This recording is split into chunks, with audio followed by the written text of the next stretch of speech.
Action. My name's Tammy Stout. Once I rescued a cat from a well, but now I work for the Nursery Crime Investigation Department. We're busier than you might think. Missing sheep, stolen tarts, you name it, we check it out. Take this morning, for instance. I got a call from Doc Foster. I went down to see him. How's it going, Doc? If I had some better days, Tammy. Look, we got some real business here. What kind of business? Possible homicide. That was a shock. We have our share of fuss over here in Nursery Land, but homicide, murders are rare. Do you have an idea on the victim? According to his will, his name is Solomon Grundy. Time of death? Saturday. I can't narrow it down any further at the moment. Do you have a cause of death? The wife said he got ill on Thursday and worse on Friday. I'll need to talk to the wife. I thought you might, but you need to go easy on her. They only got married on Wednesday. Married on Wednesday, ill on Thursday, worse on Friday, died on Saturday? They're burying him on Sunday. Well, that's the end of Solomon Grundy, all right, but not the end of the case. Thanks, Doc. Let me know if you find anything else. Say what you want about King Cole being a merry old soul, but when he heard about this, it wouldn't be his pipe and bowl he'd be calling for. It'd be me. I have to get some answers for him, and fast. Hello? Mrs. Grundy, I'm sorry for your loss. Would you mind if I asked you a few questions? Not at all. I just can't believe it. We only just got married. It was a whirlwind romance. On Wednesday night, I made tea, and then he just got sick. Were you the one who cooked the meal? Yes, but I didn't actually cook it. I just rustled up some curds and whey. Curds and whey? I thought I knew you. It's Miss Muffet, isn't it? It used to be. Then I got married, and I changed the color of my hair at the new salon, Goldilocks. That's why you didn't recognize me, Tammy. Well, I won't forget that business with the spider in a hurry. Has he been bothering you since? No. I heard he's been doing community service at old Mother Hubbard's these days. Amazing how much housework gets done with 8 legs. So you met Solomon last month. You didn't know him before then? Right, as I said, it all went by so quickly. That seems to have been a feature of this guy's life. Do you have any of his papers?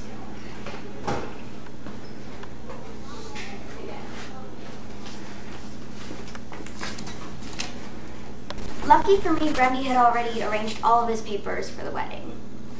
Immediately, I noticed something odd. Mrs. Grundy? Yes? How old was your husband? We haven't discussed age. Would you say he's more than a week old? Yes, of course. Well, according to these papers, he was born on Monday, and here's his baptism certificate too. He was baptized on Tuesday. And married on Wednesday. Yeah, thanks, we've done that bit. But what does it mean? There's only one possible solution: identity theft. Your husband wasn't the real Solomon Grundy. Solomon Grundy was a newborn baby. He stole his baptism certificate and his birth certificate, hoping nobody would notice. But why would he do that? I don't know, but the evidence will tell me. Excuse me, I have to take these back to the lab. Thank you for your time. All my tests showed that the certificates were genuine, but a quick call to the Palace Hall of Records told me that they were copies requested by Mr. Grundy on Tuesday. When I told them my suspicions, there were a few red faces all around, but all to the good, maybe it wouldn't be so easy for the next criminal. The bad news is that the prints I got off the certificates didn't match any in the system. I knew Grundy wasn't who he claimed, but I couldn't find out who he really was. Then the coroner came in with the clue of her own. I thought you had to cure this as soon as possible. I just ran a series of tests on Mr. Grundy and found the cause of his illness. He had a reaction to the fat in his meal. He what? It's very rare, but some people just can't eat fat. Mr. Grundy was an extreme case. It killed him. Thank you, that could be really important. Glad to help. I still don't know who Mr. Grundy is. Something is nagging me, something I'd heard. I didn't actually cook. I just rustled up some curds and whey. No, that's not it. Amazing how much housework gets done with 8 legs. That's not it either. Say what you like about King Cole being a merry old soul, but when he found out about this, it wouldn't be his pipe and bowl he'd be calling for, it'd be me. Wait a second. I said that, not you. Come on, what is it I'm trying to remember? Okay, I'm just a flashback. There's no need to lose your rag. I changed the color of my hair at that new salon, Goldilocks. That's when I met my Solomon. That's it. Thanks, Mrs. G. It was a long shot, but the only connection between Mrs. G and Grundy before their wedding was the salon. I headed over to their staff and realized something quite interesting indeed.